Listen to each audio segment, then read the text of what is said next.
சண்டாளன் என்ற சொல்லை பயன்படுத்தியதற்காக மன்னிப்பு கேட்ட ஒரு நிகழ்ச்சி உண்டா இல்லையா?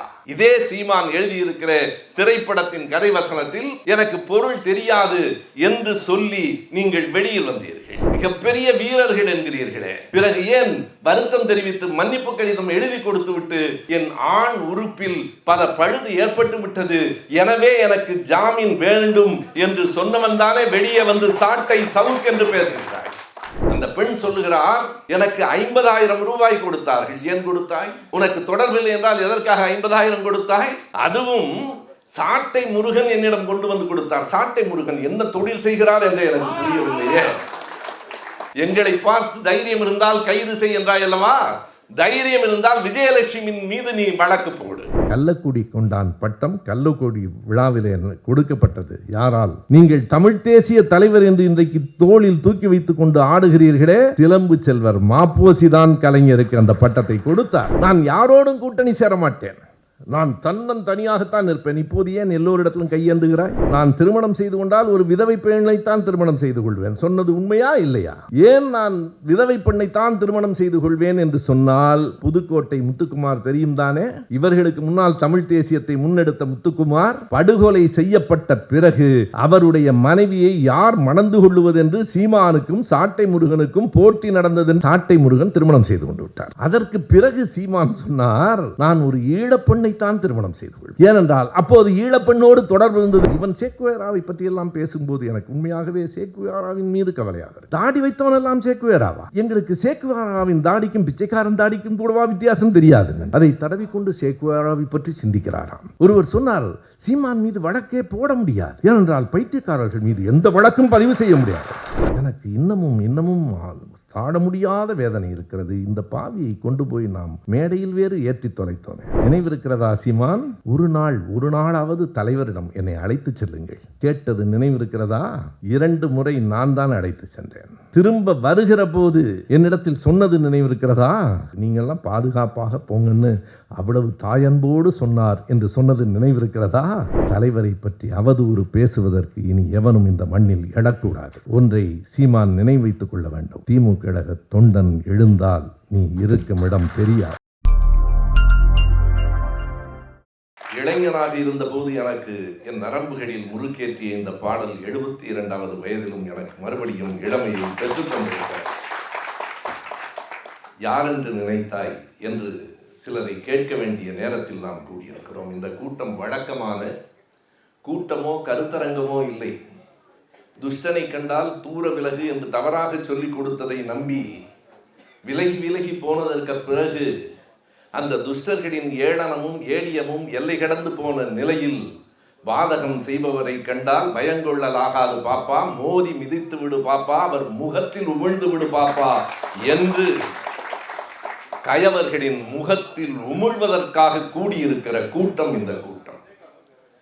நம்முடைய உயிருக்கும் மேலாய் நாம் நேசிக்கிற நம்முடைய தலைவர் கலைஞர் அவர்களை எல்லை கடந்து பேசுகிறவர்கள். நான் வெளிப்படையாக சொல்லுகிறேன், நேரடியாக செய்திக்கு வருகிறேன். நேற்றைக்கு இரவிலிருந்து இதற்கு ஒரு எதிர்ப்பு தெரிவிக்காமல் நாம் இருக்கக்கூடாது. தம்பிகளிடம் கேட்டபோது இன்னும் 1 வாரம், அடுத்த வாரம் வைத்துக் கொள்ளலாமா என்றார்கள். அடுத்த வாரம் வைத்துக் கொள்ளலாம், இந்த வாரம் நான் உயிரோடு இல்லை என்று ஆகும். இப்போதே இன்றே நாளைக்கு இரவே இதை பேசியாக வேண்டும் என்று நீங்கள் நம்புவீர்களோ இல்லையோ, இரவு 10:30 மணிக்கு அன்பகத்துக்கு தொடர்பு கொண்டு அரங்கம் இருக்கிறதா என்று கேட்டேன். இருக்கிறது என்றார்கள். பதிவு செய்யுங்கள். 11 மணிக்கு முரசொலி ஆசிரியர் சேது அவர்களுக்கு பேசினேன். இந்த செய்தி நாளை காலையிலே முரசொலியிலே வர வேண்டும் சொல்லுங்கள் என்றார். காலையில் முரசொலியில் வந்தது. 24 மணி நேரத்துக்குள் எதிர்வினை ஆற்றி இருக்கிறோம். அந்த கயவர்களை பார்த்து சொல்லுகிறேன், உனக்கு கை தட்டுவதற்கு உன்னை சுற்றி 100 பேர் இருக்கலாம், கலைஞருக்காக உயிரையும் கொடுப்பதற்கு கோடி பேர் இந்த நாட்டில். யாரை பற்றி யார் பேசுவது? கலைஞரை பற்றி பேசுவதற்கு என்ன தகுதி இருக்கிறது உனக்கு? எத்தனை தொகுதிகளில் போட்டியிட்டால் என்ன? ஒரு தொகுதியில் கூட டெபாசிட் வாங்குவதற்கு துப்பில்லாத நீ 5 முறை முதலமைச்சராக இருந்த தலைவர் கலைஞரை பற்றி பேசுகிறாய். நாங்கள் எச்சரிக்கிறோம், கண்ட நாய்கள் எல்லாம் கலைஞரை பற்றி பேசுவதற்கு இனி இந்த நாடு அனுமதிக்காது. எதிர்த்த குரல் எழுந்து ஒலிக்க வேண்டும். கலைஞர் இன்னும் சாகவில்லை என்பது அந்த கயவர்களுக்கு புரிய வேண்டும். எனவே கலைஞரை பற்றி பேசினால் என் தந்தையை பற்றி, நம் உறவுகளை பற்றி, நம்மை பற்றி இழிவாக பேசுவது. கடைசியா என்ன சொல்கிறார்கள்? இது நாங்கள் எழுதிய பாட்டு இல்லை. சண்டாளன் என்றால் என்ன என்றே தெரியாது. இவர்களுக்கு வாயில் விரல் வைத்தால் கடிக்க தெரியாது. சண்டாளன் என்றால் என்ன என்று உனக்கு தெரியாதா? நண்பர்களே, இதுவரையில் நான் நீ அவன் என்று யாரையும் பேசியதில்லை. பேச வைத்திருக்கிறார்கள். உதிரிப்பூக்கள் என்று ஒரு படம் உண்டு. அந்த படத்தின் கடைசி காட்சி இப்படி அமையும். அந்த வில்லன் அவனை எல்லோரும் அந்த கிராமமே சேர்ந்து கடலை ஒரு ஆற்றை நோக்கி அழைத்து கொண்டு போகும். அந்த வில்லனுக்கு நீச்சல் தெரியாது. போ, ஆற்றுக்குள் போ என்று சொல்லுகிற போது அவன் கடைசியாய் ஒரு வரி சொல்லுவான், நான் எத்தனையோ கெடுதல்களை இந்த ஊருக்கு செய்திருக்கிறேன், எல்லாவற்றிலும் மிகப்பெரிய கெடுதல் என்ன தெரியுமா? இந்த ஊரில் நான் மட்டுமே கெட்டவனாக இருந்தேன், இன்றைக்கு இத்தனை கெட்டவர்களை உருவாக்கிவிட்டு போகிறேன் என்கிறான். என்னையும் மேடையில் நீ நான் என்று பேச வைத்த அந்த நாய்களுக்கு கடுமையாய் நம்முடைய கவனத்தை, கண்டனத்தை தெரிவிப்பதற்காக கூடியிருக்கிறோம். என்ன சொல்லுகிறார்கள் எங்களுக்கு தெரியாது. ஏன் தெரியாது? சண்டாளன் என்ற சொல்லை பயன்படுத்தியதற்காக மன்னிப்பு கேட்ட ஒரு நிகழ்ச்சி உண்டா இல்லையா? இதே சீமான் எழுதியிருக்கிற திரைப்படத்தின் கதைவசனத்தில் எனக்கு பொருள் தெரியாது என்று சொல்லி நீங்கள் வெளியில் வந்தீர்கள். இப்போதும் கேட்கிறேன், மிகப்பெரிய வீரர்கள் என்கிறீர்களே, பிறகு ஏன் வருத்தம் தெரிவித்து மன்னிப்பு கடிதம் எழுதி கொடுத்து விட்டு, இன்னமும் நான் வெளிப்படையாக சொல்லுகிறேன், கோவித்துக் கொள்ளாதீர்கள், என் ஆண் உறுப்பில் பல பழுது ஏற்பட்டு விட்டது, எனவே எனக்கு ஜாமீன் வேண்டும் என்று சொன்னவன் தானே வெளியே வந்து சாட்டை சவுக் என்று பேசுகிறாய். அதுதானே உண்மை. நான் பேசவில்லை. யாரோ எழுதிய பாட்டு, யாரோ இசையமைத்தது. எங்களுக்கும் அதற்கும் தொடர்பில்லை. உனக்கு தொடர்பில்லை என்றால் ஏன் பேசுகிறாய்? நீ எழுதவில்லை என்றால் எந்த கடிசடையாக இருந்தாலும் மேடையில் நீ பேசுவாயா? அதிலும் இந்த மாவீரர் கேட்கிறார், நீங்கள் வெறும் பிள்ளை பூச்சியை பிடித்து விட்டீர்கள், தேள் பாம்பிடம் வருவீர்களா? நீ தேள்தான் பாம்புதான் என்று எங்களுக்கு தெரியும். தேளையும் பாம்பையும் ஒடுக்க வேண்டிய நேரம் வந்துவிட்டது என்பதும் எங்களுக்கு தெரியும். புலி சிங்கம் என்று வேறு தன்னை சொல்லிக் கொள்ளுகிறார். புலிக்கும் சிங்கத்துக்கும் இவர் பேசுவது புரிந்தால் கடித்து குதறிவிடும். யாரை பார்த்து யாரோடு ஒப்பிடுகிறாய் என்கிற கோபம் வரும். நான் இப்போது சொல்லுகிறேன், இந்த மேடையில் சொல்லுகிறேன், என்னை கைது செய்து பார், என் மீது வழக்கு போட்டு பார் என்று சவால் விடுத்த சீமானுக்கு இந்த மேடையில் இன்னொரு சவாலை நான் இப்போது வெளியே சொல்லுகிறேன். என் கையிலே இருக்கிற அந்த கைபேசியிலே இருக்கிறது, உங்கள் எல்லோர் கைபேசியிலும் இருக்கும். விஜயலட்சுமி என்று ஒரு பெண், இதுவரையில் நான் பேசியதில்லை. என்னை கேட்டபோது கூட அது அவருடைய சொந்த செய்தி, நான் அரசியல் மட்டுமே பேசுவேன் என்று சொன்னேன். அரசியலை தாண்டி பேச வேண்டிய கட்டாயம் வந்திருக்கிறது. விஜயலட்சுமி பேசுகிறார். என்ன பேசுகிறார்? தொடங்கும் போதே எப்படி பேசுகிறார்? டே மானங்கட்ட சீமான், டே தொடப்பக்கட்ட இருக்கிறது, நான் சொல்லவில்லை, டே தொடப்பக்கட்ட. நான் கேட்கிற கேள்வி இதுதான், ஏன் நீ வழக்கு போடவில்லை? தைரியம் இருந்தால் வழக்கு போடு. இப்போது நான் சொல்லுகிறேன், எங்களை பார்த்து தைரியம் இருந்தால் கைது செய் என்றாய் அல்லவா? தைரியம் இருந்தால் விஜயலட்சுமியின் மீது நீ வழக்கு போடு. இல்லை, உனக்கு விஜயலட்சுமியின் மீது பெயரை கேட்டாலே பயம் என்றால் என் மீது வழக்கு போடு. நான் அதே வரி மறுபடியும் இந்த மேடையிலே சொல்லி இருக்கிறேன், என் மீது வழக்கு போடு, சந்திக்கலாம். நான் சொல்லி இருக்கிற அந்த வார்த்தைகள் எல்லாம் அந்த காணொளியில் இருக்கிற சொற்களிலேயே கண்ணியமான சொற்கள் அவைதான். மற்றவைகளெல்லாம் அதை விட மோசமானவை. எனக்கு சொல்ல கூசுகிறது, நான் சொல்லவில்லை. எத்தனை பேர், 2,10,000 பேர் காலையில கேட்டிருக்கிறான். நம்முடைய தலைவர் தளபதியை பார்த்து அந்த சீமான் கேட்கிறார், உங்களுக்கு வெட்கமாக இல்லையா என்று. நான் கேட்கிறேன், 2 லட்சம் பேர் உன்னை தொடப்ப கட்ட மானங்கட்டவனேன்னு ஒரு பொண்ணு அழைச்சிருக்கிறாளே, உனக்கு வெட்கமாக இல்லை? உனக்கு சூடு சுரணை இல்லை? நீ ஒரு மான நட்ட வழக்கு போட்டாயா? போட முடியாது. அது மானம் உள்ளவர்கள் மட்டும்தான் அப்படி ஒரு வழக்கு போட முடியும். சீமானால் போட முடியாது. குறைந்தபட்சம் குற்றவியல் வழக்காவது நீ தொடுத்திருக்கிறாயா? விஜயலட்சுமியின் மீது நீ வழக்கு போடவில்லை, நான் மேடையில பேசுகிறேன், என் மீது வழக்கு போடு, நான் நீதிமன்றத்துக்கு வருகிறேன், உன்னை போல பயந்து நான் உங்கள் அப்படி சொல்லவில்லை, எனக்கு பொருள் தெரியாது என்று ஓடுகிற கோழைகள் அல்ல நாங்கள் கலைஞரின் பிள்ளைகள். நிற்போம், நீதிமன்றத்தில் சொல்லுவேன், நான் சொன்னேன் உண்மைதான், ஆனால் அதை சொன்னது விஜயலட்சுமி என்கிற பெண், அந்த பெண்ணினுடைய ஒலிநாடா என்னிடத்திலே இருக்கிறது என்று நீதிமன்றத்திலே எடுத்து காட்டுவேன். நீ ஏன் அந்த பெண் அப்படி சொன்னாள் என்று சொல். அந்த பெண் சொல்லுகிறார், எனக்கு 50,000 ரூபாய் கொடுத்தார்கள். ஏன் கொடுத்தாய்? உனக்கு தொடர்பில்லை என்றால் எதற்காக 50,000 கொடுத்தாய்? அதுவும் சாட்டை முருகன் என்னிடம் கொண்டு வந்து கொடுத்தார். சாட்டை முருகன் என்ன தொழில் செய்கிறார் என்று எனக்கு புரியவில்லையே. சாட்டை முருகன் கொண்டு வந்து கொடுத்தார் என்றால் அதற்கு என்ன பொருள்?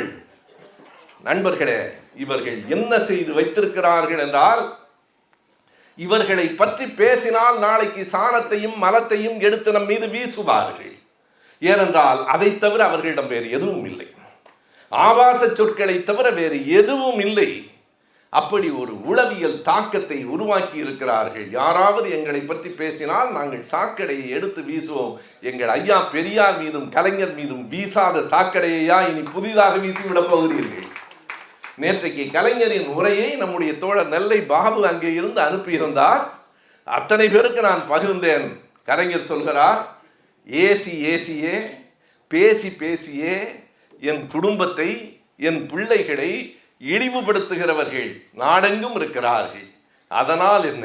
ஒரு மரம் இருக்கிறது என்றால் மரத்தை நோக்கி சாணத்தை வீசினால், மரத்தை நோக்கி மலத்தை வீசினால் அந்த மரம் அதை உரமாக எடுத்துக்கொண்டு வளர்வதைப் போல நானும் வளர்வேன் என்று சொன்ன தலைவன் எங்கள் தலைவன். எனக்கு தெரியும், நாளை காலையிலிருந்து நான் தான் அவர்களுக்கு பொருள். இங்கே இருக்கிற அத்தனை காணொளிகளும் அவர்கள் வேறொன்றும் இல்லை, நான் பேசிக் கொண்டிருக்கிற போதே கலைஞர் தொலைக்காட்சியில் நேரலையில் போய்கொண்டிருக்கிறது. நல்லது, கேளுங்கள்.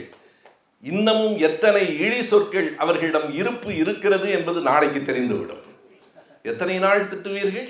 நான் துணிந்துதான் வந்திருக்கிறேன். உங்களினுடைய ஆபாச சொற்களை எதிர்கொள்ள முடியும். ஆபாச சொற்களை மட்டுமல்ல, வன்முறையில் இறங்குகிற ஒரு லும்பன் கூட்டம் அது. எனக்கு தெரியும். உன் வன்முறையை, உன் ஆபாச சொற்களை சந்திப்பதற்காகவே வந்திருக்கிறேன். திமுகவை ஒழிக்காமல் நான் ஓயமாட்டேன் என்கிறாய். உன்னை ஒழிக்காமல் நாங்கள் ஒரு நாளும் ஓயமாட்டோம். இது எங்கள் வேலை, இது எங்கள் பணி, இது நாங்கள் எங்கள் தலைவருக்கு காட்டுகிற நன்றி உணர்ச்சி. நான் வருகிறேன். நாம் மட்டுமல்ல, இந்த நாட்டுக்கு அவர் செய்திருக்கிற செயல்களை நாம் பதிவு செய்ய வேண்டும். கலைஞர் என்ன செய்தார் என்று கேட்கிறாயே, அப்படி கேட்பதற்கு கூட ஒரு தகுதி வேண்டுமே. அந்த தகுதி உண்டா உனக்கு? யாரையாவது மேடையில் எப்போதாவது கண்ணியமாக பேசியிருக்கிறாயா? நான் வருகிற போது பார்க்கிறேன், இளைய பாரதம் என்கிற வலையொலியில் ராஜா பேசுகிறார். சாட்டை முருகனை கைது செய்ததை வன்மையாய் அவர் கண்டிக்கிறாராம். இது கருத்துரிமையா அவர் சொல்லுகிறார். ஏனென்றால் அவர் கவர்னர் பதவியை எதிர்பார்த்து காத்திருந்தார். கவுன்சிலர் பதவி கூட கிடைக்கவில்லை, கிடைக்காது. நான் சொல்லுகிற போது காரைக்குடியில அண்ணன் தென்னவன் தான் சொன்னார், பாவம் அவரை கவுன்சிலராகவாவது ஆக்கி இருக்கலாம் என்று. தென்னவன் சொன்னார், அதெல்லாம் ஆக்க முடியாதுங்க, ஓட்டு வாங்கணும். வேண்டுமானால் கவர்னர் ஆக்கலாம், கவுன்சிலராக ஆக்க முடியாது. இங்கே எத்தனை கவுன்சிலர்கள் இருக்கிறார்கள் என்று எனக்கு தெரியும். எனவே அப்படிலாம் ஆக்க முடியாதுங்க. அவங்க மக்கள்கிட்ட வாக்குகள் வாங்கி வர வேண்டும் என்றார். வாக்குகளை பெற முடியாதவர்கள் வெறும் வார்த்தைகளை வைத்துக் கொண்டு பேசிக் கொண்டிருக்கிறார்கள். நான் மறுபடியும் சொல்லுகிறேன், இது ஒரு உளவியல் தாக்கம். நீங்கள் எங்களை பற்றி பேசினால் அவதூறுகளை அள்ளி வீசுவோம் என்கிற மிரட்டல். நீ என்ன சொல்வது? பெர்னாட்ஷா என்றைக்கோ சொல்லிவிட்டு போயிருக்கிறார். புகழ்பெற்ற அந்த வரியை நான் இந்த மேடையிலே சொல்ல விரும்புகிறேன். பெர்னாட்ஷா சொன்னால், never wrestle with a pig. பன்றியோடு ஒரு நாளும் சண்டை போடாதீர்கள். ஏன்? You will get dirty and pig will love it என்று சொன்னான். அதில் இருக்கிற வியப்பு என்ன என்றால், பன்றியோடு சண்டை போடாதீர்கள். பன்றியோடு சண்டை போட்டால் நீங்கள் அழுக்காவீர்கள். பன்றி சந்தோஷப்படும். பன்றிக்கு அது மிக பிடிக்கும். உங்களுக்கு பிடிக்கும் என்று தெரிந்துதான் உங்களோடு சண்டை போட நான் வந்திருக்கிறேன். நண்பர்களே, அதிமுகவை, பாரதிய ஜனதா கட்சியை, மற்றவைகளெல்லாம் பெரிய கட்சிகள் பார்த்து கொள்ளும், சீமானை நாம் பார்த்து கொள்வோம். அவ்வளவுதான். சீமானை நாம் பார்த்து கொள்வோம். உன்னுடைய இந்த திமிர், இந்த ஆணவம் ஒரு நாளும் இந்த மண்ணில் நிலைக்கவும் கூடாது, தொடரவும் கூடாது. நான் சொன்னதை மறுபடியும் சொல்லுகிறேன். உனக்கு உண்மையிலேயே தைரியம் இருந்தால், உண்மையிலேயே நீ சொல்லுவது போல ஒரு பெரிய ஆம்பளை சிங்கம் என்று சொன்னால், ஏன் பெண் சிங்கமா இருக்கவே கூடாதா என்று சொன்னால், விஜயலட்சுமியின் மீது அல்லது விஜயலட்சுமியின் சொற்களை எடுத்து மேடையில் சொன்ன என் மீது நீ வழக்கு போடு, சந்திக்க தயாராக இருக்கிறேன். அது ஊர் முழுவதும் பரவும். நம்முடைய திமுக நண்பர்களுக்கு கூட நான் என்ன சொல்லுகிறேன் என்றால், எங்காவது சீமான் வந்து நம் தலைவரை பற்றி பேசினால் அதற்கு விடை சொல்லாதீர்கள், விஜயலட்சுமியை பற்றி பேசுங்கள். விஜயலட்சுமியை பற்றி திரும்ப திரும்ப பேசுங்கள். யார் அந்த விஜயலட்சுமி? எதற்காக 50,000 ரூபாய் கொடுத்தாய்? உன்னுடைய வாழ்க்கை, அதாவது உண்மையாய் சொல்லுகிறேன் நண்பர்களே, சீமானுக்கு உடம்பு வளர்ந்திருக்கிறது, அறிவும் வளரவில்லை, ஒழுக்கமும் வளரவில்லை. எங்கள் பாட்டன் பாடினான் என்று அடிக்கடி சொல்லுவார் அந்த ஆள். ஆளும் வளரணும், அறிவும் வளரணும், அதுதாண்டா வளர்ச்சி என்று எங்கள் தாத்தன் பட்டுக்கோட்டை பாடியிருக்கிறான். அது உனக்கு இல்லையா? ஆள் மட்டும்தான் வளர்ந்திருக்கிறாய், அறிவு வளரவே இல்லையே. அறிவு பற்றி என்னோடு யாராவது தர்க்கம் செய்ய வர தயாரா? இவர் பெரிய வெங்காயம். இவரோடு தர்க்கம் செய்வது, இவரோடு நான் சொல்லுகிறேன், எங்கள் ஸ்ரீவித்யாவை அவரோடு தர்க்கம் செய்ய சொல்லுங்கள். நான் சரியில்லை, ஸ்ரீவித்யா தான் சரியாக இருப்பார். யாரோடு தர்க்கம் செய்ய யாரை அழைக்கிறாய் நீ? கலைஞர் என்ன சொல்லுகிறான் என்றால், காமராஜர் படிக்க வைத்தார், கலைஞர் குடிக்க வைத்தார். திரும்ப திரும்ப இதை கூட என்ன சொல்வார்கள் என்றால், கலைஞர் சொல்லிக் கொடுத்து பாருங்கள், பேசும்போது கூட குடிக்கிறான். சீமானை பார்த்து நேரடியாக கேட்கிறேன், நீ குடித்ததே இல்லை? கலைஞர் சொல்லிக் கொடுத்தா குடித்தாய்? இடத்தோடு சொல்லுகிறேன், எடுத்துக்கொள். ஃபெட்னாவுக்கு, அமெரிக்காவுக்கு, புளோரிடா மாநிலத்துக்கு போயிருந்த இனி எல்லாவற்றையும் பேசியாக வேண்டும். தனிப்பட்டவைகளை பேசக்கூடாது என்கிற அந்த கண்ணியத்திலிருந்து விலகி வந்து பேசுகிறேன். உண்மையாக சொன்னால் நான் இப்படி பேசி என் தோழர்களே பார்த்திருக்க மாட்டார்கள். நானே பார்த்ததில்லை. பேச வேண்டிய கட்டாயத்தை சீமான் உருவாக்கி இருக்கிறான். புளோரிடாவில் தங்கி இருக்கிறோம், அந்த மேரி ஆர்டியாட் என்கிற ஹோட்டலில் தங்கி இருக்கிறோம். நண்பர் தங்கர் பச்சான் வந்திருக்கிறார், நான் போயிருக்கிறேன், நர்த்தகி நடராஜ் வந்திருக்கிறார். இரவு 10 மணி ஆயிற்று, 11 மணி ஆயிற்று, பேசிக் கொண்டிருக்கிறோம். சாட்சியோடு நான் சொல்லுகிறேன். சீமான் சொல்லுகிறார், பா அண்ணனை கொண்டு போய் ரூம்ல விடுங்க, அவர் தூங்கட்டும். எனக்கு தெரியவில்லை, உண்மையாய் அப்பாவியாய் இருந்தேன். வேண்டாம், பேசிட்டு இருக்கலாம், எப்போது வந்து.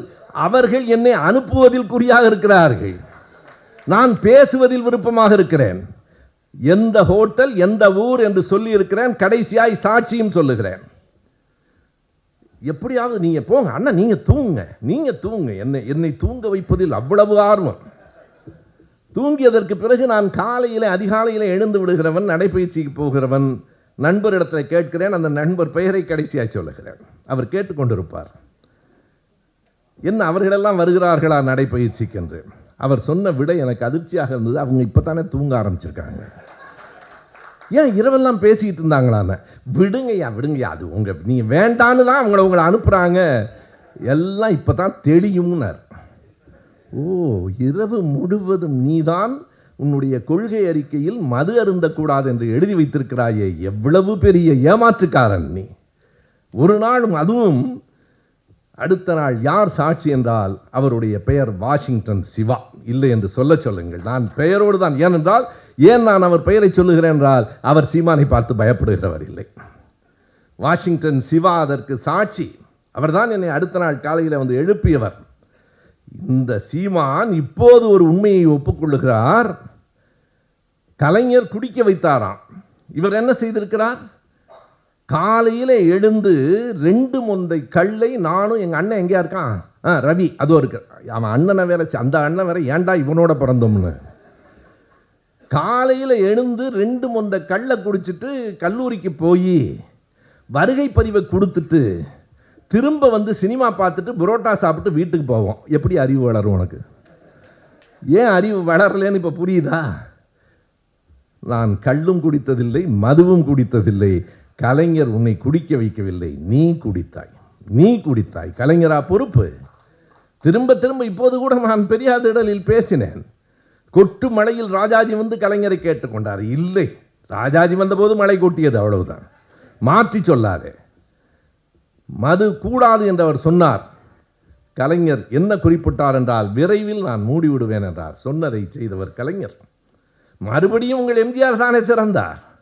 நான் யாரோடும் கூட்டணி சேர மாட்டேன், நான் தனியாகத்தான் இருப்பேன். இப்போது ஏன் எல்லோரிடத்திலும் கையேந்துகிறாய்?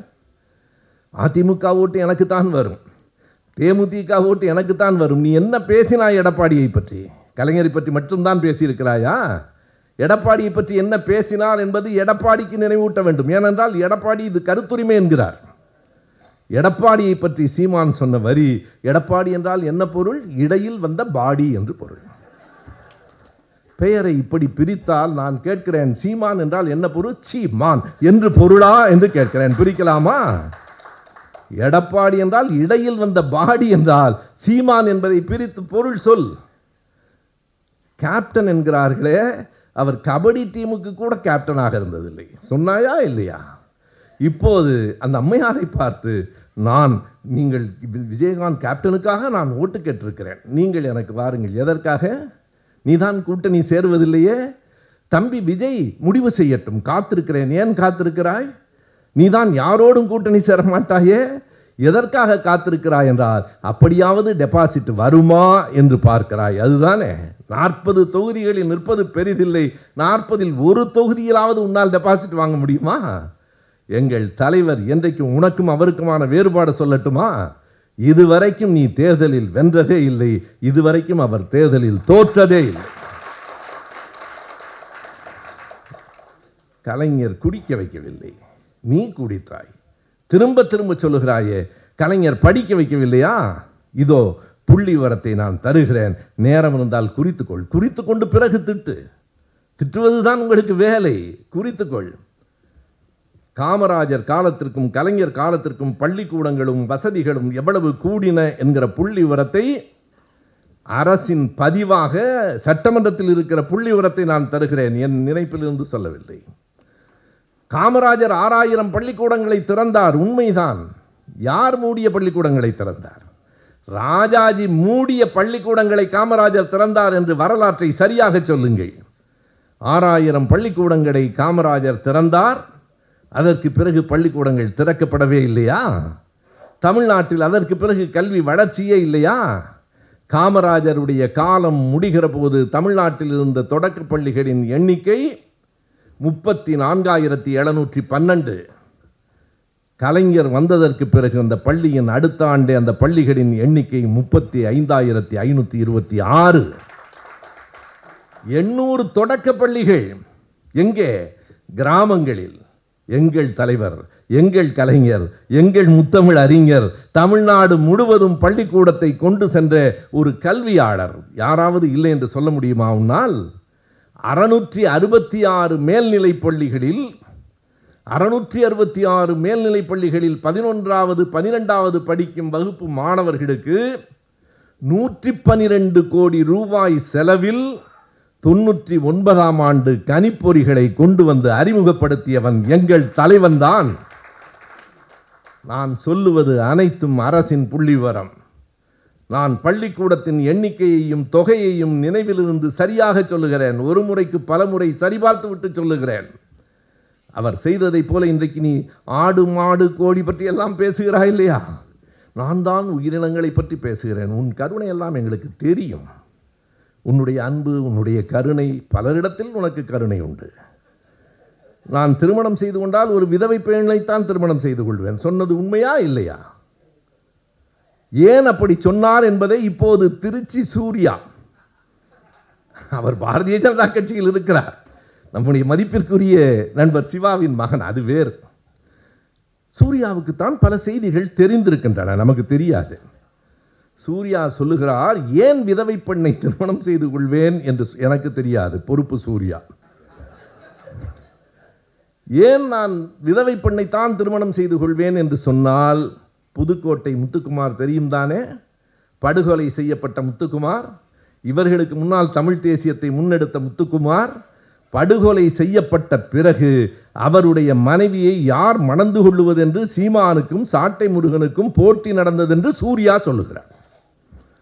எனவேதான் விதவை பெண்ணை திருமணம் செய்து கொள்வது. சாட்டை முருகன் திருமணம் செய்து கொண்டு விட்டார். அதற்கு பிறகு சீமான் சொன்னார், நான் ஒரு ஈழப்பெண்ணைத்தான் திருமணம் செய்து கொள்வேன். ஏனென்றால் அப்போது ஈழப்பெண்ணோடு தொடர்பு இருந்தது என்று சூர்யா சொல்லுகிறார். சூர்யா தான் பொறுப்பு, அவர்தான் அவரோடு பழகி இருக்கிறார். பிறகு இன்றைக்கு நம்முடைய அண்ணன் காளிமுத்து அவர்களின் மகளை திருமணம் செய்து கொண்டது மிக கவனமாக நீங்கள் சாதிய வாக்குகளை பெற வேண்டும் என்பதையும் சேர்த்து, நீ சாதி இல்லை என்றால் ஏன் திருவொற்றியூரில் போய் நிற்கிறாய்? ஏன் விக்கிரவாண்டியிலே அந்த வன்னியர் சமூகத்தை சார்ந்த ஒரு பெண்ணை நிறுத்துகிறாய்? என் நம்மை பார்த்து ஒரு கேள்வி கேட்கிறான் அந்த ஆள். நீங்கள் ஒரு பொது தொகுதியில் பட்டியல் இனத்தை சார்ந்தவர்களை நிறுத்தக்கூடாதா? நீ நிறுத்தக்கூடாதா?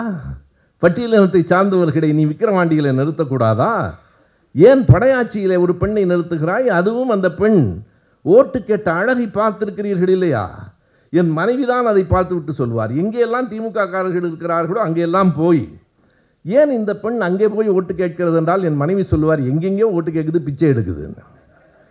ஒரு தரம் போடக்கூடாதா? ஒரு வாய்ப்பு கொடுக்கக்கூடாதா? ஒரே ஒரு எதை விட ஏன்டா இவ்வளவு பிச்சை எடுக்கிறீங்க? நான் வெளிப்படையாக கேட்கிறேன். இன்றைக்கு 3 நாள் நடந்த அதிமுக கூட்டத்தில் ஒரு முடிவு அல்லது ஒரு கோரிக்கை வைத்திருக்கிறார்கள். இன்றைக்கு வருகிற போது நியூஸ் தமிழ் தொலைக்காட்சியில் நான் பார்த்தேன், நாம் தமிழரோடு கூட்டு வைத்துக் கொள்ள வேண்டும் என்று அதிமுக. அவன் நிலைமை அவ்வளவு மோசம். நான் சீமானுக்காக இல்லை, அதிமுகவுக்காக வருத்தப்படுறேன். உன்னை பார்த்து இடையில் வந்த பாடின்னு ஒரு ஆள் சொல்கிறான், நாம் தமிழரோடு கூட்டு வைத்துக் கொள்ள வேண்டும் என்று அவர்கள் அவரவர் குடியை அவரவர் தோண்டிக் கொண்டால் நாம் என்ன செய்வது? நல்லது. எனவே அதிமுகவோடு சேர வேண்டும். அதற்குத்தான் நீ ஓட்டு பிச்சை கெஞ்சி பார்த்தாய். அதிமுகவின் வாக்குகள் விக்கிரவாண்டியில் உனக்கு வருமா என்று பார்த்தாய். என்ன பேசினாய் நீ? சண்டாளன் என்றால் உனக்கு என்ன பொருள் தெரியாது, சரி. ஆனால் பறையன் என்றால் கூட உனக்கு பொருள் தெரியாதா? அந்த சொல்லை பயன்படுத்தி பேசினாயா இல்லையா? விக்கிரவாண்டியில் பேசுகிற போது அந்த சொல்லை நான் சொல்லுகிறேன்.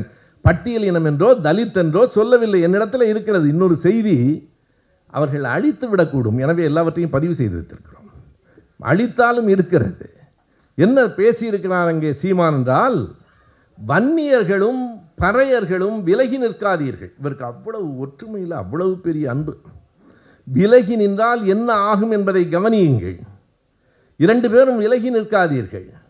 2 பேரும் விலகி நிற்பதால் தான் திராவிட நாய்களும் திராவிட பன்றிகளும் உள்ளே வருகின்றன. நான் ஏன் கண்ட நாய்கள் கலைஞரை பற்றி பேசுகின்றன என்று முதலில் சொன்னேன் தெரியுமா? திராவிட நாய் என்று சொல்லுகிற அந்த நாயை இனி நாம் நாய் என்று தான் சொல்ல வேண்டும். நண்பர்களே, நான் தமிழ் படித்திருக்கிறேன். அதிரிணையை உயர்திணையாய் சொன்னால் அது இலக்கண பிழை. எனவே அதை அது என்று தான் சொல்ல வேண்டும். திராவிட நாய்களும் திராவிட பன்றிகளும் உள்ளே நுழைந்துவிடும். வன்னியர்களும் பறையர்களும் படையாட்சிகளும் பறையர்களும். படையாட்சி என்று சொல்ல தெரிகிறது இல்லையா உனக்கு? ஏன் பட்டியலின மக்கள் என்று சொல்லக்கூடாது?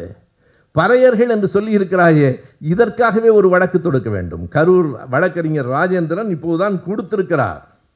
மாவட்ட கண்காணிப்பாளரிடத்திலே பறையன் என்று திரும்ப திரும்ப சொல்லுகிறான், சாதியை பற்றி குறிப்பிடுகிறான், கைது செய்ய வேண்டும் என்று நான் தான் சொன்னேன். கைது செய்யாதீர்கள். அவனை கைது செய்வதா? அவன் விரும்புவதே அதைத்தான். என்னை கைது செய்து பார், கைது செய்து பார் என்று எதற்காக சொல்லுகிறான்? கைது செய்தால் தியாகியாகி விடலாம் என்று பார்க்கிறான். நீ புலிகளை பற்றி இவ்வளவு பேசுகிறாயே, நான் பொடாவிலே சிறையில் இருந்தபோது பார்ப்பதற்கு கூட வருவதற்கு உனக்கு துணிச்சல் இல்லையே. பார்த்தால் கூட பிடித்து விடுவார்களோ என்கிற அவ்வளவு தைரியசாலி, அவ்வளவு சிங்கம், அவ்வளவு புலி அது. எனவே நீ புலியிடம் எப்போது போனாய்? போர் முடிந்த பிறகு போனாய். ஆபத்தில்லை என்ற பிறகு உன் கோபத்துக்கு பஞ்சம் இல்லை. அதானே உண்மை. அதுவும் நீ போய் என்ன செய்தாய்? நான் கேட்கிறேன், இன்னொன்று சொல்கிறேன். நாங்கள் பிரபாகரனின் வளர்ப்பு, புலிகளின் பிள்ளைகள். எப்போது வளர்ந்தாய்? எப்போது உன்னை வளர்த்தார்கள்? உன்னை போய் அவர்கள் வளர்த்தார்களா என்ன? அவர்களுக்கு பிறகு நீ அவர்கள் பணத்தை வாங்கி வளர்ந்தாய், அது எனக்கு தெரியும். அது வேறு. இல்லை என்று சொல். ஈழ மக்களிடம் காசு வாங்கவில்லை என்று சொல். நாங்கள் இதோ ராஜன் இருக்கிறார், உமாபதி இருக்கிறார், ஈழ மக்களுக்காக உழைத்தவர்கள் நாங்கள், ஈழ மக்களை வைத்து பிழைத்தவன் நீ. இரண்டுக்கும் வேறுபாடு இருக்கிறது. தனிப்பட்ட நண்பர்களிடம் சொல்லியிருக்கிறேன், உமாகிட்ட பேசும்போது சொல்லியிருக்கிறேன், மேடையில் சொல்லுகிறேன். என் அப்பா மிகவும் கவலைக்கிடமாக இருந்த நேரத்தில், அன்றைக்கு இரவு நான் ஊரில் இல்லை, இரவு 11 மணி 12 மணிக்கு தொலைபேசுகிற போது என் அண்ணன் கேட்டார். இப்போது வருகிற போது கூட ஒரு செய்தி சொன்னேன், அண்ணனை பற்றி சொல்வதால் சொல்ல வேண்டும். என் சின்ன அண்ணன், பெரியவர் அல்ல. இந்த சுவாமிநாதன்களே இப்படித்தான் இருப்பார்களா என்று ஒருவர் கேட்டார். நீதிபதி, எனக்கும் சாமிநாதனை திட்ட வேண்டும் என்று தோன்றுகிறது, ஆனால் முடியவில்லை. ஏனென்றால் என் அண்ணன் பெயர் வேறு சாமிநாதன் என்று சொன்னேன். அவர் கேட்டார், எங்கே போயிட்டடா, அப்பாவுக்கு முடியல, உன்னை கேட்குறாரான்னு கேட்டார். நான் எங்கே போனேன் என்று சொல்லவில்லை. உயிருக்கு போராடி கொண்டிருந்த ஈழப் போராளிகளுக்கு மருந்தை கொடுப்பதற்காக போனேன். நன்றியோடு நான் பதிவு செய்கிறேன், நடிகர் மன்சூர் அலிகான் கூட அதற்கு தேவையான சில மருந்துகளை வாங்கி கொடுத்தார். திருச்செங்கோட்டில் இருக்கிற டாக்டர் பட பாலகிருஷ்ணன், மதிமுகவை சேர்ந்தவர், நம்முடைய தேவநேயன், கோபிச்செட்டிப்பாளையத்தைச் சேர்ந்த தேவநேயர். எதற்காக நான் இந்த பெயர்களை சொல்கிறேன் என்றால், பதிவாக வேண்டும். உண்மையாக உழைத்தவர்களின் பெயர்கள் வரலாற்றில் இடம்பெற வேண்டும். சீமானுக்கு என்ன நடந்ததென்றே அப்போது தெரியாது. நான் சொல்லுவது 1997. நாளைக்கு காலையில் நான் வந்து விடுகிறேன் என்று அண்ணனிடத்திலே சொன்னேன். காலையில் மருத்துவமனைக்கு போனேன். அப்பாவை பிணமாகத்தான் பார்த்தேன். உண்மை. என் நெஞ்சிலிருந்தும் மனசிலிருந்தும் வருகிற ஒரு துடி பொய்யும் கலவாத உண்மை. அதனால்தான் நண்பர்களே, நான் சுபவீர பாண்டியனாக பேராசிரியராக இருந்த அந்த நிலையில் திராவிட இயக்க தமிழர் பேரவையின் தலைவனாக பேசவில்லை, கடைசி வரைக்கும் கழகத்தின் தொண்டனாக இருந்த காரைக்குடி ராமசுப்பையாவின் பிள்ளையாய் பேசுகிறேன். என் அப்பாவுக்கு நான் செய்கிற காணிக்கை. என் அப்பா இருந்தால் கேட்பார், கலைஞரை பற்றி ஒருவன் பேசுகிற போது நீ பார்த்து கொண்டிருந்தால் நீ என் பிள்ளையாடா என்று கேட்பார். இல்லை, நான் உங்கள் பிள்ளைதான். அதனால்தான் என்னால் நேற்று இரவு தூங்க முடியவில்லை. சொல்ல வேண்டும், திருப்பி சொல்ல வேண்டும், உண்மைகளை போட்டு உடைக்க வேண்டும். இவர்கள் எதிர்த்து பேசுவார்கள் என்பதை பற்றி எனக்கு கவலை இல்லை நண்பர்களே. எங்கள் தலைவனே உன்னுடைய சாணத்தையும் மலத்தையும் உரமாய் எடுத்துக்கொண்டு வளர்ந்தவன் என்று சொன்னால், கலைஞரை போல கவிஞர் வைரமுத்து எழுதியிருப்பாரே, உன் தோளில் விழுந்த மாலைகள் எத்தனை, உன் முதுகில் பாய்ந்த கத்திகள் எத்தனை. அவரை விடவா ஒருத்தனுக்கு மீது அத்தனை அம்புகள் அத்தனை ஈட்டிகள் வந்து பாய்ந்திருக்கும். எல்லாவற்றையும் தாங்கிக் கொண்டு அவர் என்ன சொல்லுகிறார். இப்போது கூட வருகிற போது காரிலேறே தம்பிகள் மணியிடத்திலும் பிறவினிடத்திலும் பேசி கொண்டு வந்தேன். ஒரு பேராசிரியர் நீலகண்டன் ஒரு காணொளியை திருநெல்வேலியில் இருந்து அனுப்பியிருக்கிறார். அந்த காணொளி என்ன சொல்கிறது தெரியுமா? நான் நினைக்கிறேன் அது முழுமையாக இல்லை, அது நீயா நானா பகுதியாக இருக்குமோ என்று கருதுகிறேன். ராஜா ஸ்ரீனிவாசன் என்கிற ஒரு பார்ப்பன பையன் பேசுகிற பேச்சு. அவன் சொல்லுகிறான், கலைஞர் எங்களுக்கு எவ்வளவோ உதவி செய்தார், நான் பிராமண வகுப்பைச் சேர்ந்தவர், முதல் தலைமுறைக்கு பண உதவி கொடுக்கிற போது விண்ணப்பிக்க வேண்டும் என்று நான் கேட்டேன். எங்கள் வீட்டில் சொன்னார்கள், அவர் பிராமணர்களுக்கெல்லாம் செய்ய மாட்டார் என்று சொன்னார்கள். இருந்தாலும் விண்ணப்பித்து பார்ப்போம் என்று விண்ணப்பித்தேன். எனக்கும் கிடைத்தது. எவ்வளவு தெரியுமா? அந்த பிள்ளை சொல்லுகிறான், 80,000 ரூபாய் எனக்கு கிடைத்தது. என் பெற்றோரும் என் உறவினரும் கூட எனக்கு அவ்வளவு தொகை கொடுத்ததில்லை.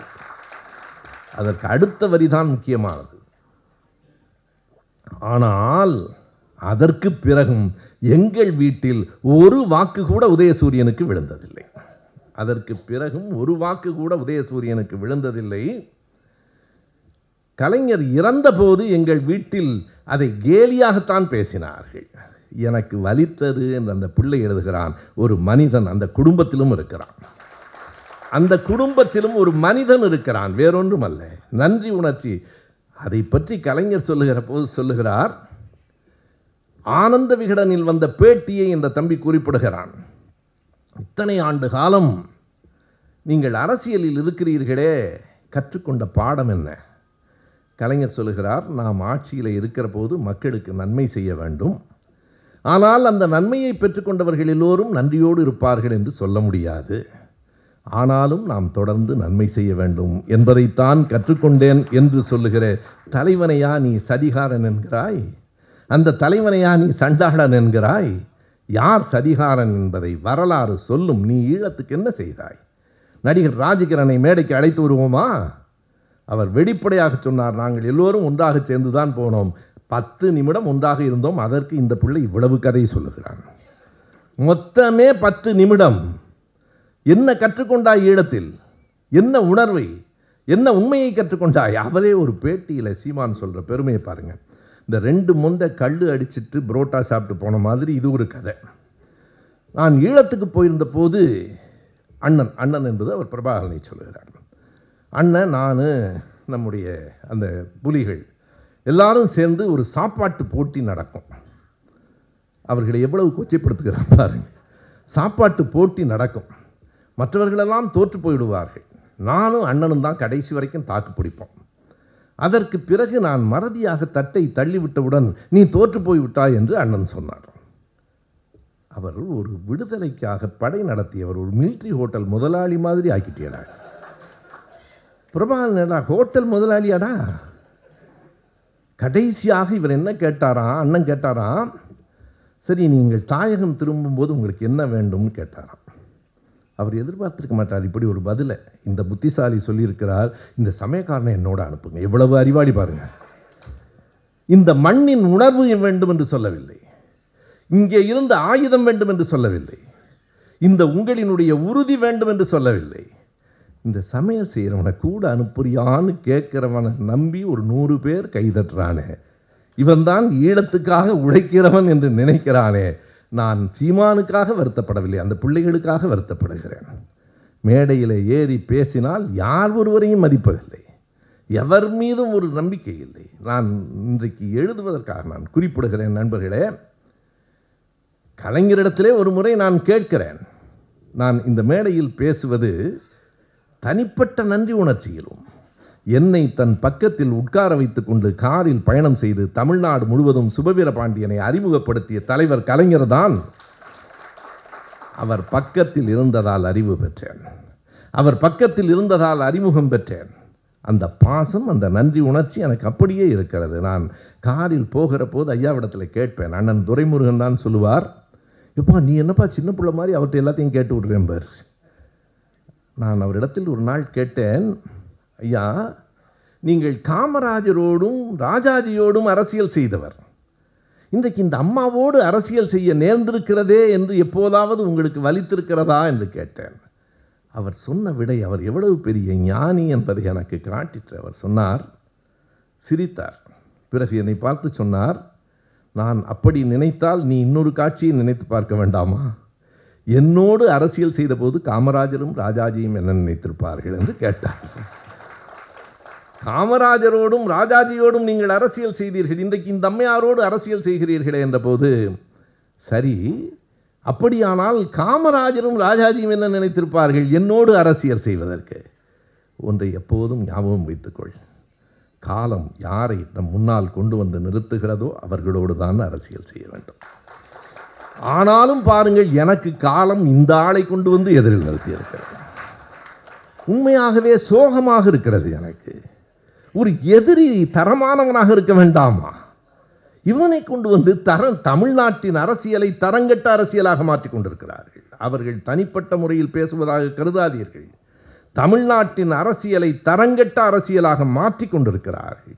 நான் பூனைக்கும் நாய்க்கும் ஆட்டுக்குட்டிக்கும் எல்லோரும் ஆடு மேயுங்கள், எல்லோரும் மாடு மேயுங்கள், எவனும் படிக்காத.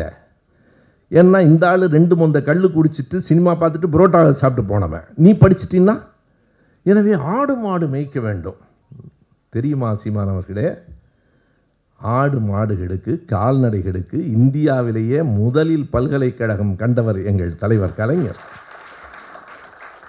தேதியோடு சொல்லுகிறேன், குறித்து வைத்துக் கொண்டு சரிபார்.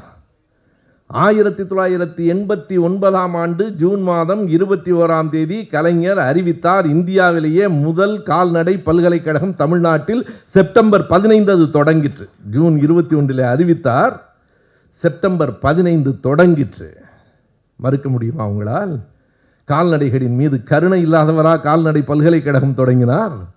உனக்குத்தான் கால்நடையின் மீது பற்றுதல் இருக்கிறதா? நீ வைத்திருக்கிற. அவர் சொல்லுகிறார், அவர் வீட்டில் ஒரு கிளி வளர்க்கிறாராம். நண்பர்களே, கருதுங்கள். எனக்கு இந்த நாட்டையே அடைய வேண்டும் என்று கருதுகிற எனக்கு ஒரு வீடு கூட இல்லை. நாட்டையே அடைய வேண்டும், நாட்டை வெற்றி பெற்று ஆள வேண்டும் என்பது அல்ல.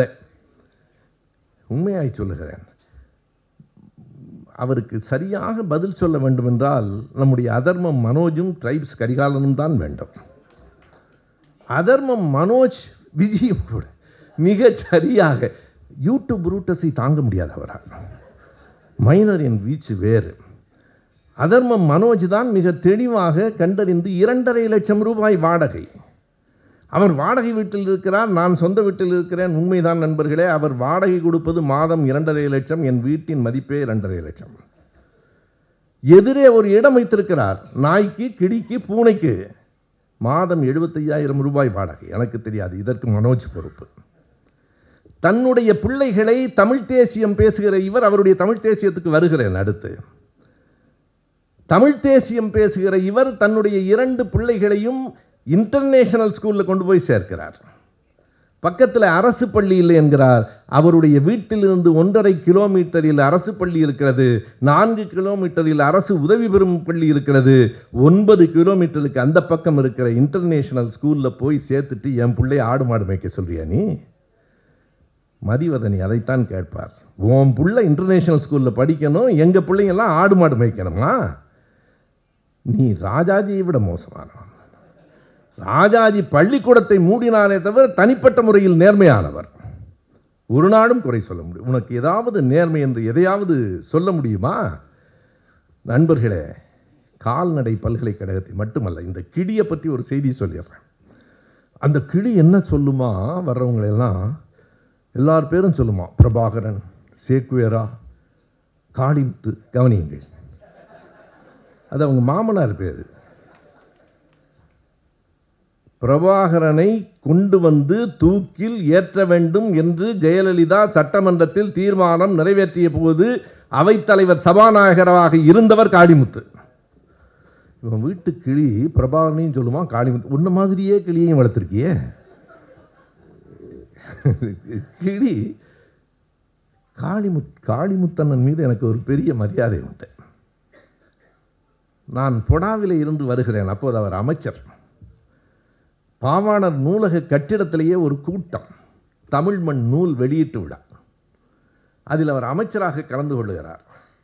எனக்கு அவர் பேச்சும் பிடிக்கும். காளிமுத்தண்ணன் பேச்சும் வைகோ அவர்கள் பேச்சும் எனக்கு மிக பிடிக்கும். நான் அந்த கூட்டத்தில் அமர்ந்திருக்கிறேன். அவர் எழுந்து வருகிற போது அவர் கண்ணில் பட வேண்டாம் என்பதற்காக தனியாக ஒதுங்கி நிற்கிறேன். கடந்து போனவர் பார்த்துவிட்டு திரும்ப வந்தார். நடந்த செய்தி. எல்லோரும் ஊடகங்கள் இருக்கிறார்கள். அவர் அமைச்சர், நான் பொடாவிலே இருந்து வந்திருக்கிறேன். வந்தவர் என் கையை பிடித்து கொண்டு ஒரு நிமிடம் எதுவும் பேசாமல் இருந்தார். நான் சொன்னேன், நீங்கள் புறப்படுங்கள், வேண்டாம், இந்த இடத்துல வேண்டாம் என்று சொன்னேன். என்ன வியப்பு தெரியுமா? கலைஞரை யார் என்று நினைத்து கொண்டிருக்கிறான் இந்த பைத்தியக்காரன். ஒருவர் சொன்னார், சீமான் மீது வழக்கே போட முடியாது, ஏனென்றால் பைத்தியக்காரர்கள் மீது எந்த வழக்கும் பதிவு செய்ய முடியாது.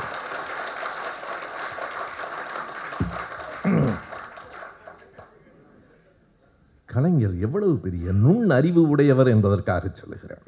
2 நிகழ்ச்சிகளை நான் பதிவு செய்ய வேண்டும்.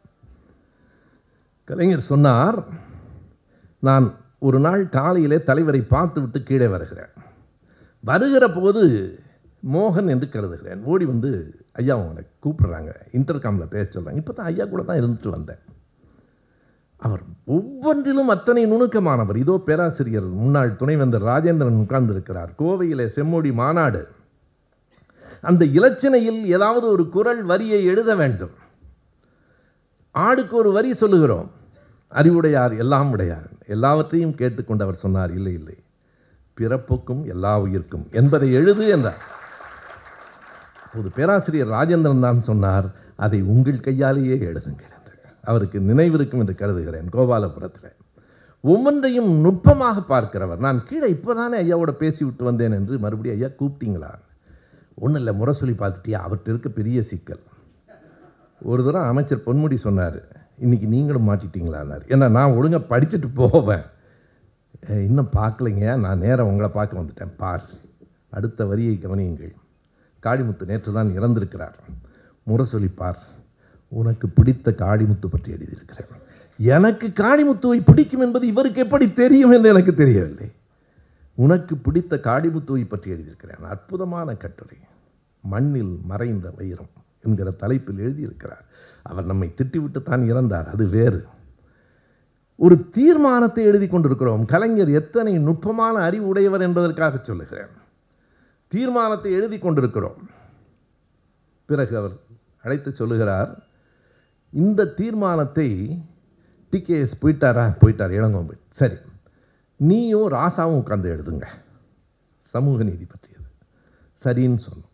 அடுத்த வரி சொல்லுகிறார், நீங்கள் தான் அடிக்கடி மத்தியானம் சேர்ந்து சந்தித்து சாப்பாடெலாம் சாப்பிட்றீங்க, எப்படி தெரியும் என்று எனக்கு தெரியவில்லை. யாருக்கும் தெரியாது. ராசா அவர்கள் என்னை மதிய உணவுக்கு அழைப்பார், 2 பேரும் போவோம் சாப்பிடும். நீங்கள் தான் 2 பேரும் அடிக்கடி சந்தித்து மத்தியான உணவு. இவர் சக்கர நாற்காலியில் உட்கார்ந்து கொண்டு உலகத்தை சுற்றி வந்த ஒரு மாமேதை. சாதாரண மனிதர் என்றா கலைஞரை நீ நினைத்தாய்? நேற்றைக்கு எங்கள் அமைப்பை சார்ந்த முத்துக்குமார் என்னைப் போலவே இரவு முழுவதும் தூங்காமல் புலம்பிக் கொண்டு எழுதி கொண்டே இருந்தார். கலைஞரை பற்றி இப்படி ஒருத்தன் பேசுகிறான், நம்ம கேட்டுக்கிட்டு இருக்கிறதா? அத்தனை பெரிய ஆற்றல் உடையவர்.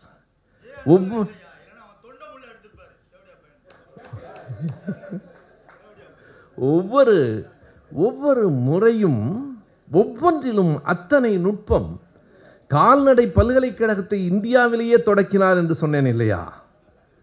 குறித்துக் கொள்ளுங்கள். 1974 ஜனவரி 1ஆம் தேதி இந்தியாவிலேயே வேறு எங்கும் இல்லை. அரசு ஊழியர்களுக்கும் ஆசிரியர்களுக்கும் மத்திய அரசுக்கு இணையான படி உயர்வை கொடுத்தவர் கலைஞர். இந்தியாவிலேயே முதல் முறை, வேற எங்கேயும் கிடையாது. இணையாக கொடுத்தார். 11,30,000 பேர் பயன் பெற்றார்கள். நன்றி வேண்டாம்? பயன் பெற்றவன்ல சில பேர் அவன் பக்கத்தில் போய் நிற்கிறியே, ஒரு நன்றி உணர்ச்சி வேண்டாம்? இந்தியன் எக்ஸ்பிரஸினுடைய தலையங்கம் இருக்கிறது.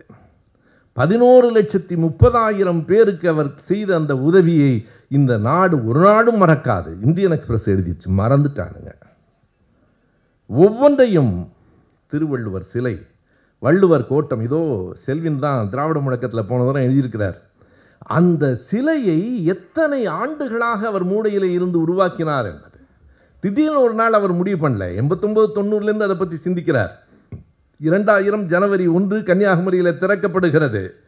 அதற்குள் இருக்கிற அரசியல் அவரை புரிந்தவர்களுக்கு மட்டும்தான் புரியும். கன்னியாகுமரிக்கு போகிறவெல்லாம் விவேகானந்தர் பாறை பார்க்க போகிறதா தானே சொன்னா? அது அமுங்கி போயிடுச்சுங்க. பக்கத்தில் உயர்ந்து நிற்பது குரல். சுரதா தான் கேட்பார், நான் விவேகானந்தருக்கு சிலை வேண்டாம்னு சொல்லலை, வங்கத்து ஞானிகளுக்கு சிலைகள் இங்கே, வடலூரார் போன்றாருக்கு சிலைகள் எங்கேன்னு கேட்பார்.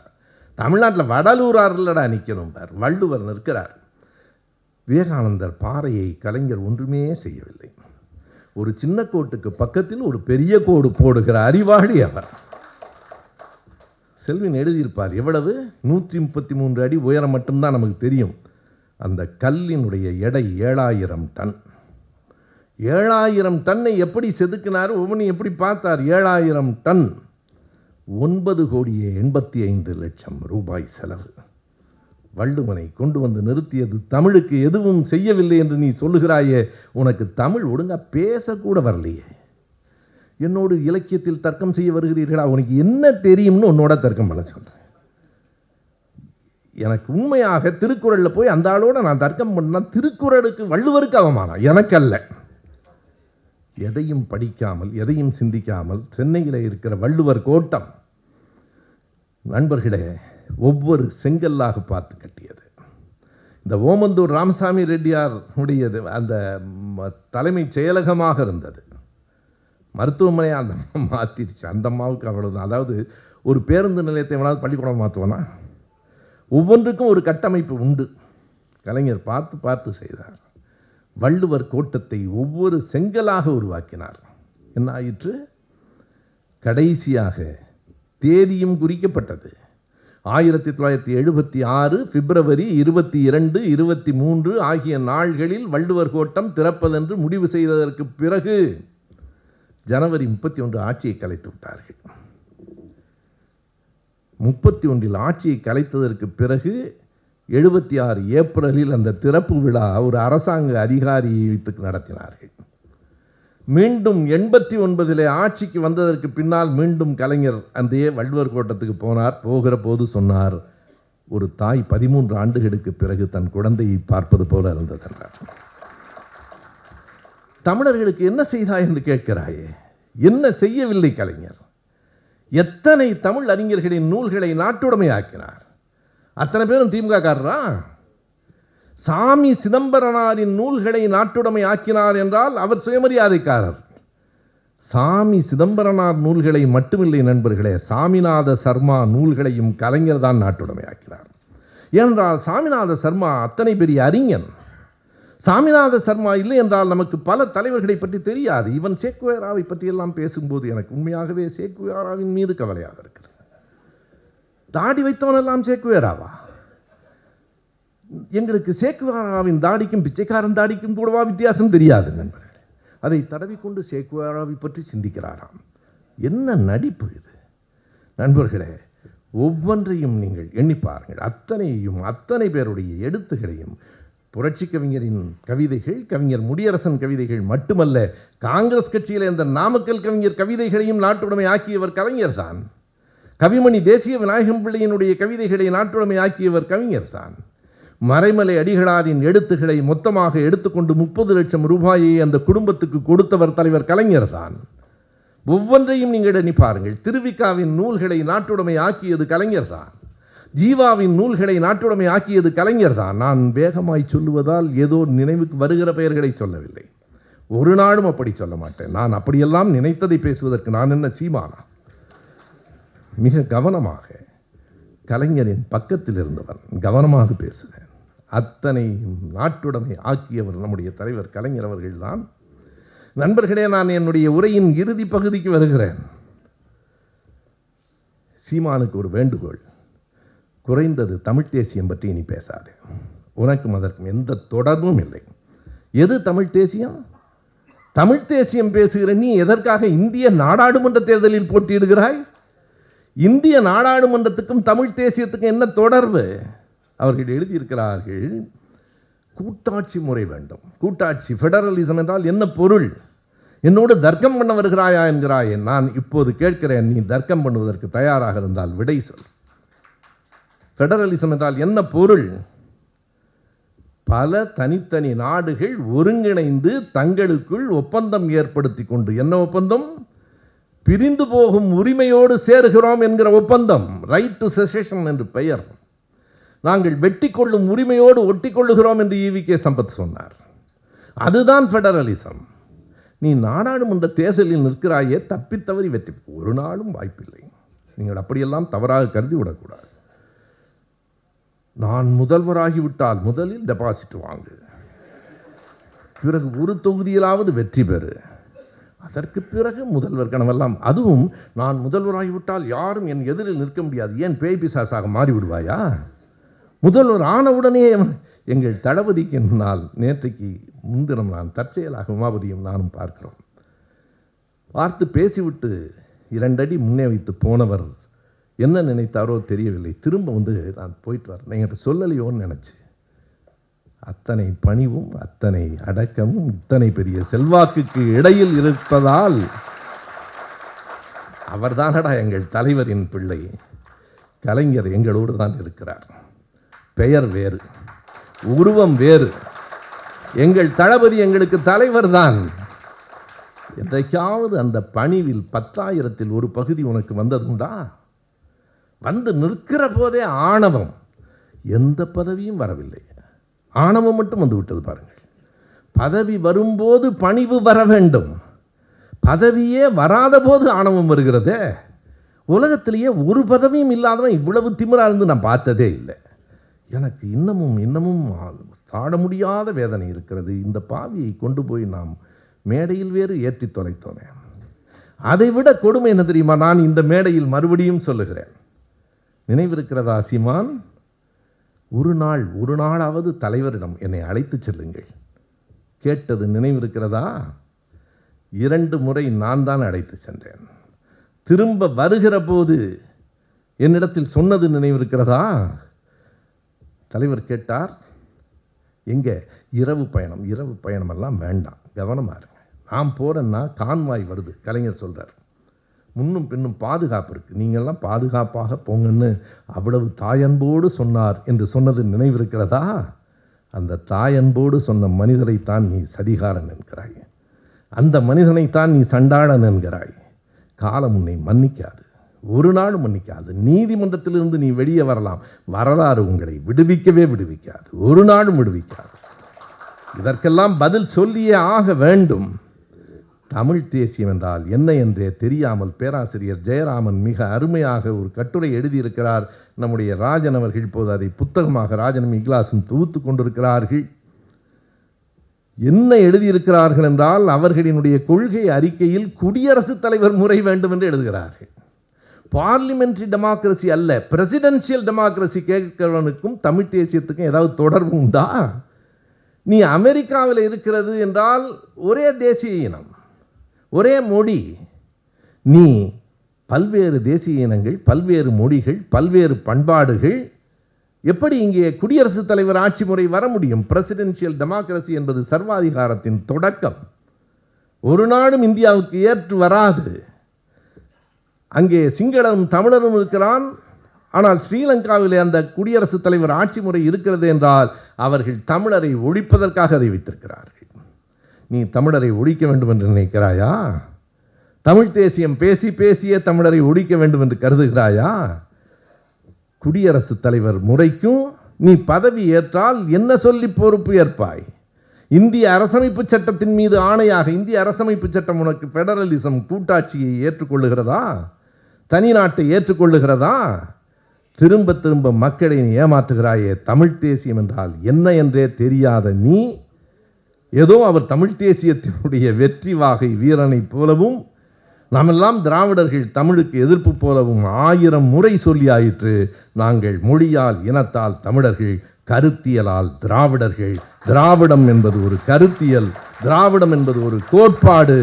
ஆரியத்துக்கு எதிர்ச்சொல்லே திராவிடம். ஆரியம் என்பது அடிமை கோட்பாடு, திராவிடம் என்பது விடுதலை கோட்பாடு.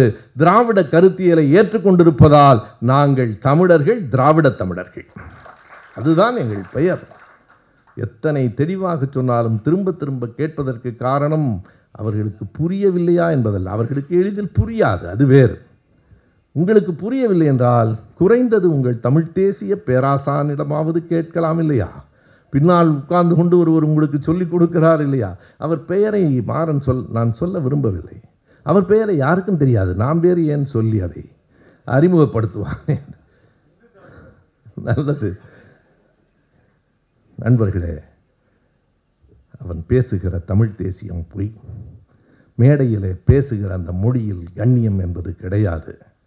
தலைவரை பற்றி அவதூறு பேசுவதற்கு இனி எவனும் இந்த மண்ணில் எழக்கூடாது. சீமானை எதிர்த்து நில்லுங்கள். ஒன்றை சீமான் நினைவைத்துக் கொள்ள வேண்டும். திமுக கழக தொண்டன் எழுந்தால் நீ இருக்கும் இடம் தெரியாது. திமுக கழகத்திற்கு கிடைத்ததை போல தொண்டர்கள் உலகத்தில் எந்த கட்சிக்கும் கிடைத்ததில்லை. தன் சொந்த பணத்தில் தேநீர் குடித்துவிட்டு அறிஞர் அண்ணாதான் சொல்லுவார், அப்போது காங்கிரசுக்கு காளை மாடு சின்னம்.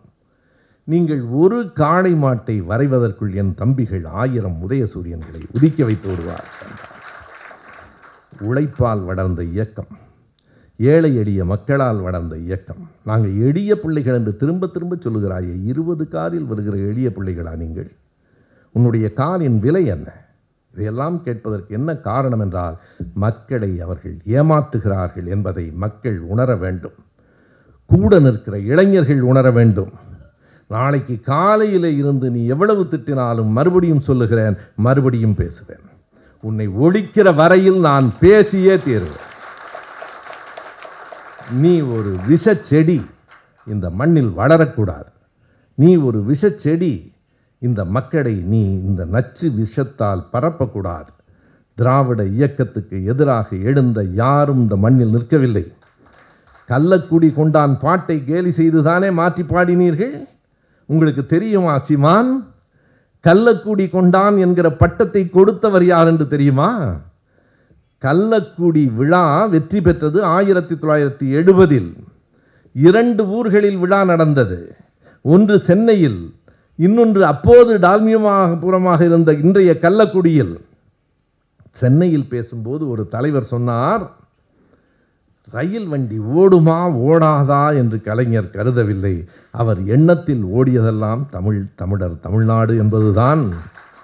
அந்த தலைவர் யார் என்று தெரியுமா சீமான்? இப்போது கூட்டணி வைத்துக் கொள்ளலாமா என்று முயற்சி செய்கிறீர்களே, அதே அதிமுகவை நிறுவிய எம்ஜிஆரினுடைய வரியை சொல்லுகிறேன். எம்ஜிஆர் தான் சொன்னார், ரயில் ஓடுமா ஓடாதா என்கிற எண்ணம் கலைஞருக்கு இல்லை, அவர் நெஞ்சில் ஓடியதெல்லாம் தமிழர் தமிழ்நாடு என்கிற எண்ணம்தான். சரி, கள்ளக்குடி கொண்டான் பட்டம் கள்ளக்குடி விழாவிலே கொடுக்கப்பட்டது யாரால்? நீங்கள் தமிழ் தேசிய தலைவர் என்று இன்றைக்கு தோளில் தூக்கி வைத்துக் கொண்டு ஆடுகிறீர்களே, சிலம்பு செல்வர் மாப்போசி தான் கலைஞருக்கு அந்த பட்டத்தை கொடுத்தார். நான் சொல்லுவதெல்லாம் வரலாறு. என்ன ஒரு வேதனையாக இருக்கிறது என்றால், வரலாறும் தெரியாத, இலக்கியமும் தெரியாத, தத்துவமும் தெரியாதவர்களோடு நாம் போராடி கொண்டிருக்க வேண்டியிருக்கு. வரலாறு தெரியுமா உனக்கு? சிலம்பு செல்வரினுடைய தமிழ் தேசியம் தெரியுமா? சிலம்பு செல்வர் ஒரு பக்கத்திலே தமிழை என்றார், இன்னொரு பக்கம் சமஸ்கிருதத்தை தூக்கி சுமந்தார் என்பது தெரியுமா? ஆங்கிலத்தை ஆதரித்த ஐயா பெரியார் அவர்கள் ஏன் ஆங்கிலத்தை ஆதரித்தார்? ஏன் அண்ணா இருமொழிக் கொள்கையை கொண்டு வந்தார்? ஐயா பெரியாரும் அண்ணாவும் கலைஞரும் செய்த முயற்சிகளால் தான் இன்று உலகம் முழுவதும் தமிழ் பிள்ளைகள் கொடிகட்டி பறக்கிறார்கள். வெறும் தமிழும் இந்தி திணிக்கப்பட்ட இந்தியுமாக இருந்திருந்தால் இந்த பிள்ளைகள் யாரும் உலகத்தில் போய் சேர்ந்திருக்க முடியாது. இன்றைக்கும் நான் கூறுகிறேன், உலகம் எங்கும் நம்முடைய பிள்ளைகள் கணிப்பொறியிலே வளர்ந்திருக்கிறார்கள் என்றால் 1999 அந்த பள்ளிகளுக்கு கணிப்பொறியை கொண்டு வந்து அறிமுகப்படுத்தியவர் கலைஞர்தான் என்கிற நன்றி உணர்ச்சியோடு, மிகவும் பிற்படுத்தப்பட்டோர் என்கிற உள் இடஒதுக்கீட்டை யார் கொண்டு வந்தார்கள்? 1989 கொண்டு வந்ததற்கு பிறகு எத்தனை பேர் பயன் பெற்றார்கள்? அதற்கு ஒரு பாராட்டு விழா சென்னையிலே நடந்தது. ராமசாமி படையாட்சி தலைமையில் நடந்தது. வன்னிய அடிகளார் கலந்து கொண்டார், அம்பாசங்கர் கலந்து கொண்டார், முன்னாள் அமைச்சர் பூவராகன் கலந்து கொண்டார். மருத்துவர் ராமதாஸ் கலந்து கொண்டாரா என்று கேட்கிறீர்களா? இல்லை, அவர் நன்றி உள்ளவர், அப்படியெல்லாம் கலந்து கொள்ள மாட்டார். துப்பாக்கியிலே சுட்டு கொன்ற எம்ஜிஆரை விக்கிரவாண்டியிலே பாராட்டுகிறார். இடஒதுக்கீடு கொடுத்த கலைஞரை தூற்றுகிறார். நீங்கள் வன்னியர்களுக்காக கட்சி வைத்திருக்கிறோம் என்கிறீர்களே, தைலாபுரத்திலே ஒரு வீடு தானே உயர்ந்திருக்கிறது. வன்னியர்கள் இன்னமும் ஏழைகளாகத்தானே இருக்கிறார்கள். தலைவர் கலைஞர் தான் எல்லா மக்களுக்கும், அருந்ததியர்களுக்கு உள் ஒதுக்கீடு கொடுத்த பிறகுதான் நான் அறிவாலயத்திலே கலைஞர் அறையிலே இருக்கிற போது ஜக்கையனும் அவருடைய கட்சியைச் சேர்ந்தவர்களும் வந்து தலைவரிடத்திலே சொல்லுகிறார்கள், எங்கள் சமூகத்திலிருந்து பிள்ளைகள் மருத்துவர்களாக உயர்ந்து கொண்டிருக்கிறார்கள் என்றால் ஐயா நீங்கள் கொடுத்த உள் ஒதுக்கீடு தான் என்கிறார். இதோ கோவையிலே இருக்கிற வெண்மணியை அதியமானை கேளுங்கள், அந்த உள் ஒதுக்கீடு அருந்ததியர் மக்களுக்கு பயன்பட்டதா இல்லையா என்று கேளுங்கள். அத்தனை சமூகத்தையும் மேலே உயர்த்திவிட்ட தலைவர் கலைஞரை காலால் மிதிக்க முயற்சிக்கிற சீமானுக்கு சொல்லுகிறேன், தொடர்ந்து முயற்சித்தால் காலுக்கு ஆபத்து. அப்படியெல்லாம் நீ செய்துவிட முடியாது. எங்கள் தலைவரை இந்த நாடு போற்றும், உலகம் போற்றும். யார் அவர்? அண்ணாவின் அடி நின்று அறமான வழி சென்று அதிமேதை கருணாநிதி. இந்த பாட்டை அதுக்கு தான் போட்டேன். அண்ணாவின் அடி நின்று அறமான வழி சென்ற அதிமேதை கருணாநிதி, குண்டேந்தி பீரங்கி வந்தாலும் கொள்கை மாறாத கருணாநிதி. குண்டேந்தி பீரங்கி வந்தாலும் கொள்கை மாறாத கருணாநிதி. சீராளன் கருணாநிதி, அன்பு பேராளன் கருணாநிதி, கள்ளக்குடி கொண்ட கருணாநிதி வாழ்கவே. நன்றி, வணக்கம்.